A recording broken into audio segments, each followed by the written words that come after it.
Do you value your family properly? Do you think they are always there for you? What I am going to tell you now is my own, 45-year-old self. I want you to hear the story of the time in my life when I thought the most about what a family should be. Let's go back about 15 years. I was an editor at fashion magazine. Of course, my life revolved around work. Editing doesn't leave any time for romance. Even so, everyone wasted their precious 30s and somehow managed to make time to go to mixers and dates. It was a time when security was a little more relaxed than it is now, so it was common to go to see your lover while working. But I was not the type of person who could make time or relax well. I always prioritized work, and the first thing I did was to neglect romance. I was the type of person who ended up being rude to the other person. But my lovely husband, Wataru, showed interest in me. Although my husband was also an editor at the same company, we were in charge of different magazines, so we didn't have much contact. However, we always worked overtime until about the same time, so we often saw each other in the elevator on the way home. That was what led to the two of us becoming friends. We were similar in that we both took pride in our work and neglected romance. Sometimes we would get into heated discussions about the future of the magazine. It took a while for us to become lovers because our relationship was so uninteresting, but now that we're married, we're important partners who understand each other better than anyone else. It was my husband who suggested that we divide the work so that we could both do our jobs. The way we divide the work isn't based on who gets the job, but rather who does it when they notice it or when the timing is right, so there's no stress for either of us. We were a couple who could talk about anything, and we had a relationship like friends. One day, my father called my husband. He said that my mother had broken her leg and wanted me to live in and help out around the house until she healed. To be honest, I thought, yes, at that point. My husband's parents-in-law and a counselor live in his family home. With 2 adults, there's no way they wouldn't have enough to live in. I couldn't help but ask my husband if he was helping out. My husband and I both said the same thing. But he said it would be impossible without help. I was scratching my head, thinking, that can't be right. To begin with, my husband doesn't get along with the counselor and has become somewhat estranged from his family. The counselor has changed jobs many times, but has quit each job within a year. He seems to be unemployed at present. He accepts gambling as a job because he earns money from pachinko. My husband once introduced him to a job through his connections, but he ran away without even notifying them of his resignation, causing my husband to become shy at work. However, his father does not take action against the counselor. When his mother gets angry, he is more detached and seems to get involved. Since it is my husband's family matter, I kept quiet, but my husband naturally became angry with his mother. However, in the end, the attitudes of his father and counselor did not change. Since then, my husband has become estranged from his family, saying that he gets irritated whenever his father and younger brother come into view. He says he is estranged from them, but he simply does not go to the house, but he makes sure that his mother and father are in touch. He actually wants to cut off contact with his father, but it is impossible because his father will contact him if anything happens to his mother. In the midst of all this, an SOS comes from his father, not his injured mother. Even though his father has not had a final job since retirement, there are 2 unemployed men sitting around the house bored. I had a bad feeling about this, but I couldn't tell because I couldn't see the situation. Should I go help? My husband said nervously. My husband is currently working on a new magazine that will make him a lot of money.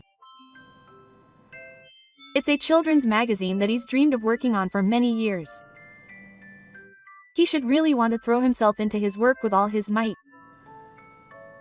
On the other hand, I'm in a position where I can take a temporary break because the magazine has undergone a major reorganization. In our house, the person who can do what they can do should do it. I'll leave the housework to you. When I said this with a smile, my husband hesitated, saying that he would go because he might get into trouble because of our problems. But when he saw how motivated I was, he finally gave in and bowed his head. It's okay. I'll take it on no matter what. And so I ended up going to help with the housework in my husband's place. Thank you for coming, Yumi. You must be busy with work. I'm sorry. My mother greeted me, bowing her head apologetically. Her hand was in a cast. My mother, despite her advanced age, is still going strong as an insurance salesperson. Seeing her in a cast on her face was strangely fitting. For the time being, I asked her general questions, such as what I should do in mealtimes. That's when it happened. Hey, I'm going to work, so give me some money. The man who came trudging toward me was much more dressed than the last time I saw him. No, it was the grown-up Gijo. He was acting so arrogant that I might as well call him Gijo. What do you mean, give me some money because I'm going to work? He's probably just going to the pachinko parlor anyway. If you're going to work, why don't you just go earn some money instead of accepting any? Again? You're already broke, so you should just stay home, my mother said. I thought that was right, but Yoshi-Sato was being noisy. He asked if it was okay for me to act violently. My mother shrugged her shoulders for a moment, then went to her wallet in silence, took out 20,000 yen from it, and handed it to Gijo. Yoshi-Sato waved the bills and said, thanks, and walked out the door. Oh, wait, I gave that away. I thought it was just like a pinball machine, but my mother was unusually scared.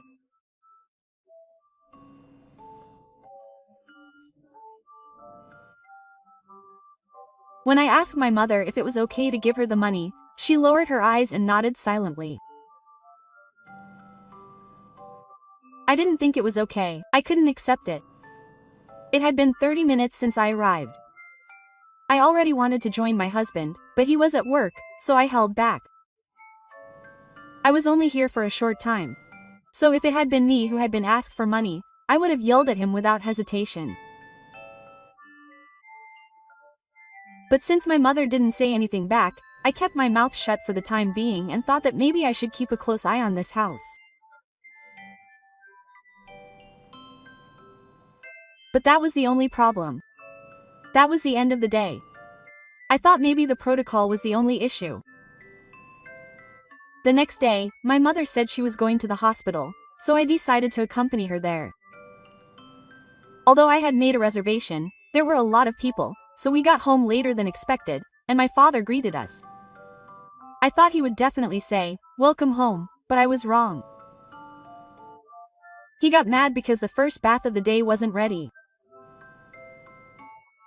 It was only 3 p.m. I wanted to take a bath quickly because I was sweating. My father was angry because the bath hadn't arrived. I almost told him to wash it himself, but I held back, thinking I would keep quiet as long as my mother-in-law kept quiet. However, my mother said she was sorry and tried to head to the bathroom. No, she said she couldn't clean the bath with that injury. I hurriedly stopped my mother and took over cleaning the bath. After cleaning, I went to check on my mother-in-law. I thought she would be relaxing since she had just come back from the hospital, but she had started preparing dinner. When I offered to help, my father laughed and said, "Of course. It'll speed up the work a little." Quote. I was so angry. I couldn't help but glare at my father. This is bad. I thought I had glared at him, but it was unnecessary worry. My father-in-law was sitting on the sofa, engrossed in watching TV, not looking at me at all.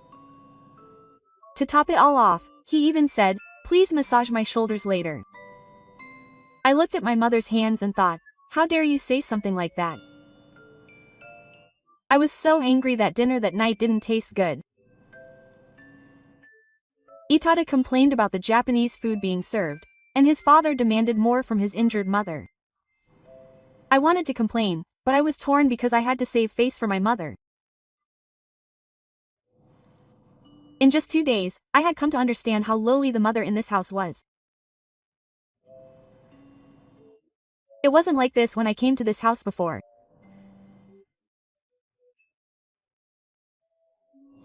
Without thinking, I asked my mother why she didn't say anything to my father when I was alone with her. But I guess every family is like this.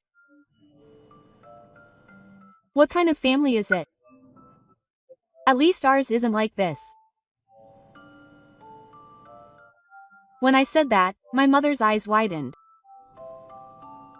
According to my mother, when she complained about this situation at work, everyone around her said it was like this. Apparently, her wife was laughed at for working all the time. So she gave up, thinking that if everyone else had to endure it, it couldn't be helped. That's right. What are you talking about? Other people's families are other people's, and ours is ours. Even if other families are like this, don't assume that something you find strange is not strange. When I tried to convince her, my mother said, "You're right," as if she was chewing on it. Apparently, the current situation began when Dad retired a year ago. At first, he would ask when dinner was ready, which was tolerable and something that could happen in any household. It's also common for a husband to be at home but not do any housework. So, even though it was stressful, Mom had come to think that it couldn't be helped. But little by little, Dad's complaints increased. He would complain if the meal times or menus weren't what he wanted. He would stop at nothing to make his wishes come true, and he even went so far as to tell a slightly convincing lie, such as the doctor telling him that Japanese food was too salty, in order to get his way. Of course, the doctor hadn't said anything like that, so apparently the next day he would forget about his own expectations and start asking for love. If he made the food too salty, he would get mad, and if he made it too bland, he would get mad. Mom was constantly at the mercy of Dad's selfish demands. Naturally, Mom couldn't keep up with his unreasonable demands. As a result, Dad began to look down on Mom, thinking she was a woman who couldn't clean or do housework properly. Seeing this, the counselor also began to look down on his mother along with his father, out of frustration at having been scolded by him before.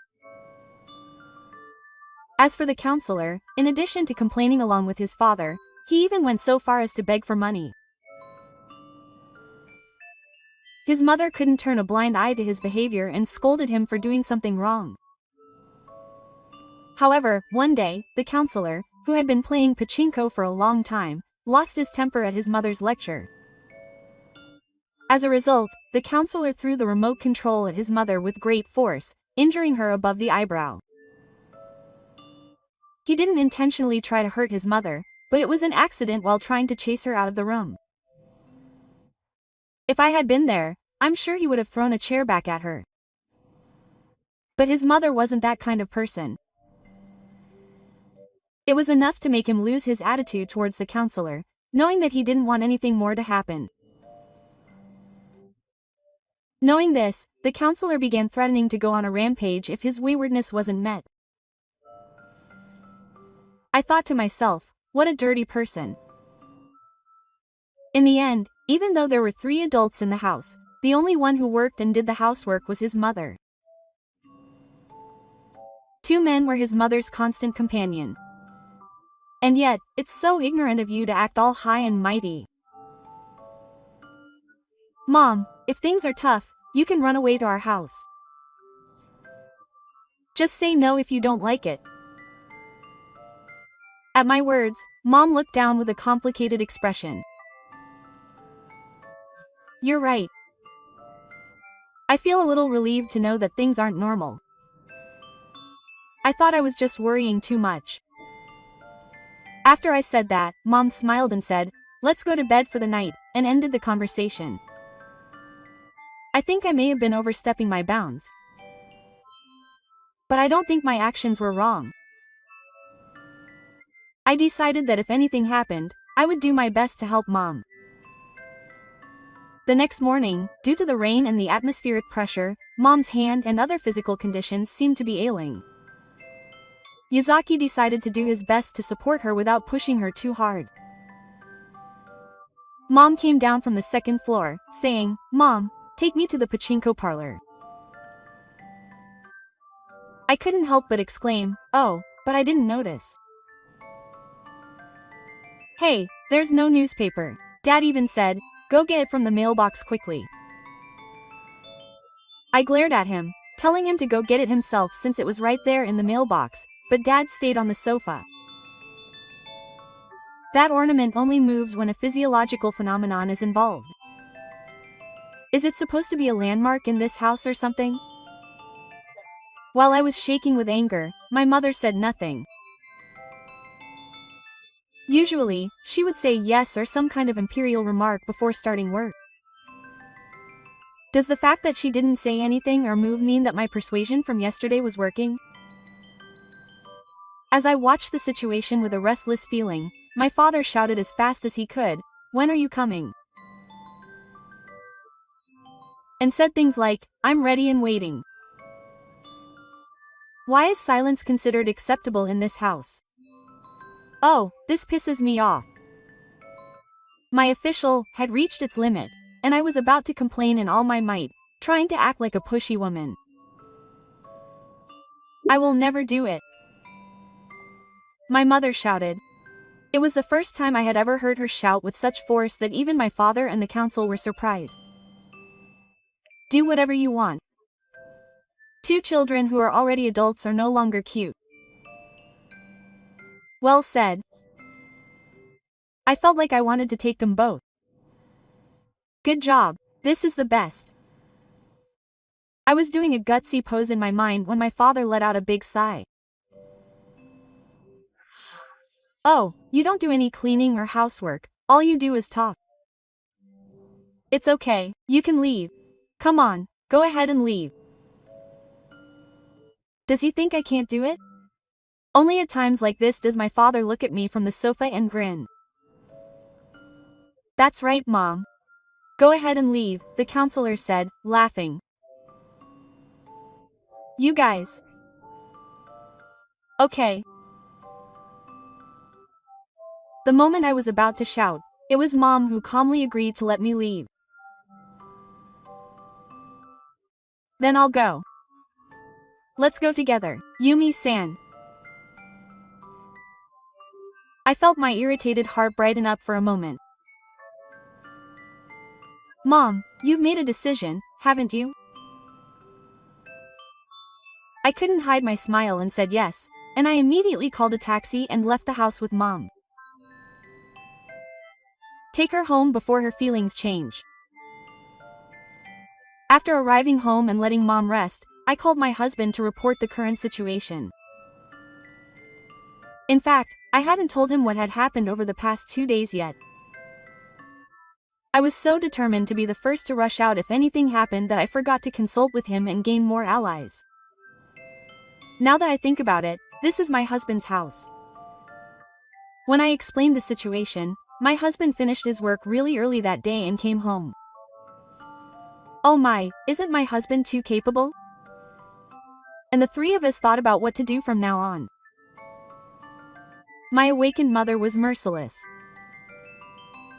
She said some harsh things with a smile, trying to make life difficult for him. He's usually a serious person, but he's a capable non-insurance bank employee. I think he'd just put up with it up until now, thinking that it was just a normal thing. But if he could put up with something like that for a year, he must have a lot of guts at heart. My mother declared to Takara that she wouldn't come back no matter what until he came crying to her. The next day, my mother canceled their cell phones and also changed the bank book where they were paying their utility bills. I thought they would notice right away if their phones were cut off and come crying, but my mother and husband said that wasn't the case. To begin with, they'd never paid for them themselves, so neither my father nor the manager knew how it worked. On top of that, neither of them were employed, so it wasn't like anyone would contact them. This was still the era of the gala. The managers, who weren't very good at using the internet, rarely used their cell phones. My husband and mother laughed, saying that I must have thought the line was bad without realizing it. My mother also laughed, saying that I must have been late on my high utility bills because I didn't know they were automatically deducted from my bank account. I had no idea that I was a monster who couldn't even manage my daily life, let alone do housework or cleaning. Unfortunately, I apparently had some money for living expenses at home. It was enough to last me about 3 months. Well, that was if the chief didn't go to the pachinko parlor. A month and a half had passed since then. My brother and mother are over there, right? Please.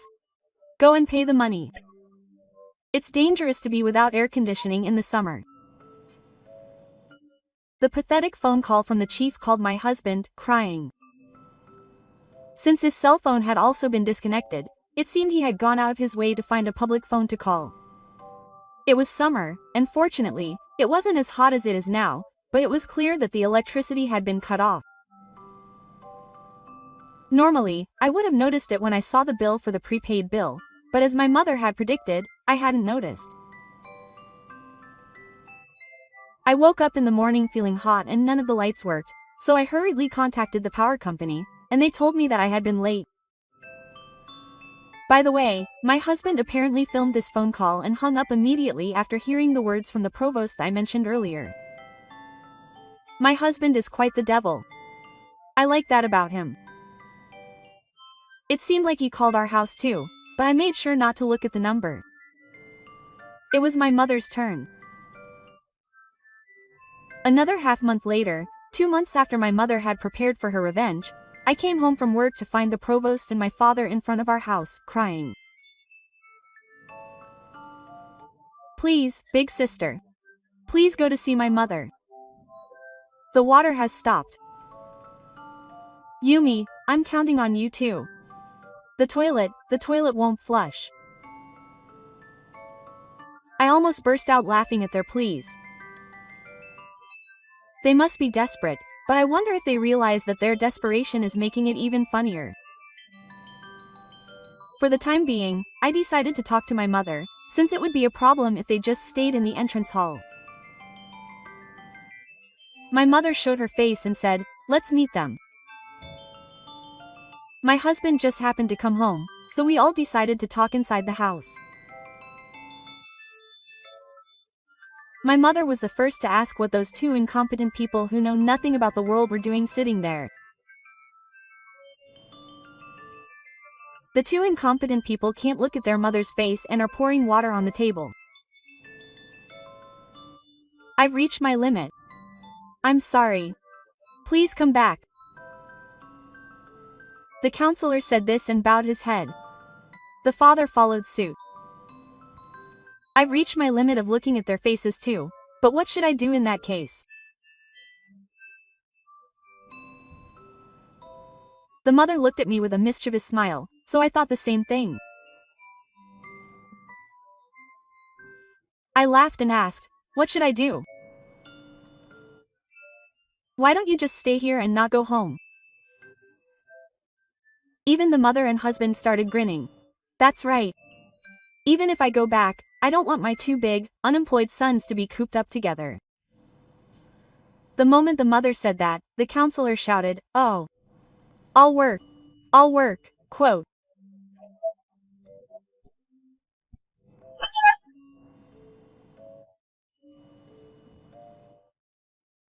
But we didn't miss the look of surprise on the counselor's face when he said that. It was probably just a spur-of-the-moment decision to work. But this is the latter half. Then I'll write a contract stating that I'll work like a horse from now on, no matter what. The husband prepared paper and pen and handed it to the counselor. The counselor was now completely at our mercy. Yes, write it here. From now on, I will live entirely on my own money and support my mother. Write it down. As my husband urged me to hurry up, Yoshinori's face turned pale as he was forced to fill out the contract. If you break it, I'll make your mother give you all your assets, husband. His words had no legal force, but I had the feeling that he would definitely go to great lengths to do so. Yoshinori replied in a small voice, I understand. You too, Dad, said my mother. Don't think I'll come back just because that child is working. If you don't change, then it's no different than having an unemployed grown-up child. Quote. I don't care, my father said hurriedly. Huh, are you sure? Then why don't you just leave the house with Dad? Is that okay, Mom? Quote. When my husband said that, my mother laughed mischievously and said, that's not enough. What else should we do? Quote. We could sell that strange watch that Dad treasured. That would be a good idea. Let's do that. Quote. The moment my husband and mother started picking up the list of things to sell, my father slammed the desk and stood up. I understand. I'll do anything. No, I'll do it, so come back. As soon as he finished speaking, my father hung his head and slumped. And what are you going to do for me? My mother's words made my father scream. He must have been terrified of this atmosphere and my mother. He'd help with the housework and cleaning. No, that's obvious. It's strange to think that you should help since we live together. Realize that you're just doing your own thing. What are you so confident about, being so condescending? My husband spat out in exasperation. All the housework, my mother told my father, and my father replied weakly, yes. I'm unemployed. Even all the housework wouldn't be enough, my husband said. My father's eyes were red and he replied, I'll do anything I can. I think he was half embarrassed and half frustrated that his son had said that. Thus, the whole commotion ended with my mother returning home in exchange for accepting all of my mother's conditions.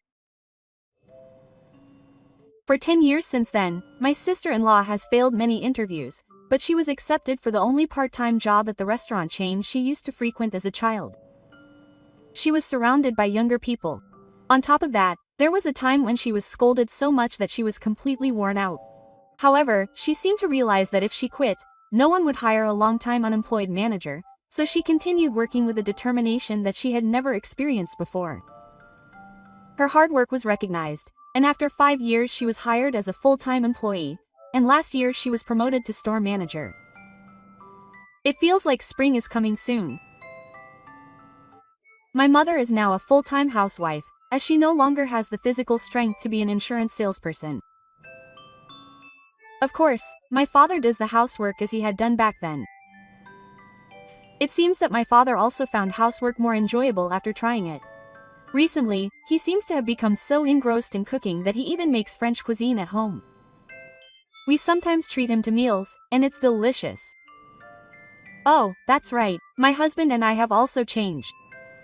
My husband was promoted to editor-in-chief. As expected of my husband. My dream of publishing a children's magazine became a hit, and I was promoted very quickly. Now I'm the wife of the editor-in-chief. But I'm still just an editor. That's because I've been prioritized over work by passing the 3rd level exam one after another. I'm now the mother of 3 boys and 1 girl. Every day is tough, but I've learned that prioritizing my children is more enjoyable than work. Sometimes my mother and father come over to look after the children, so I don't really feel like I'm struggling as Mr. Otazawa. I didn't ask them to do this, they just help out when they can. People who can do what they can do, without being bound by the framework of being a wife or a husband. No one sacrifices anything or anyone. I think that's the most natural and effortless way for a family to be happy. For each person to be their true self, not just their mother or father. I intend to continue to cherish my family with all my might. I want everyone to take a good look at the families around them to see if they're struggling or if someone is sacrificing someone else. I think that's the shortcut to happiness.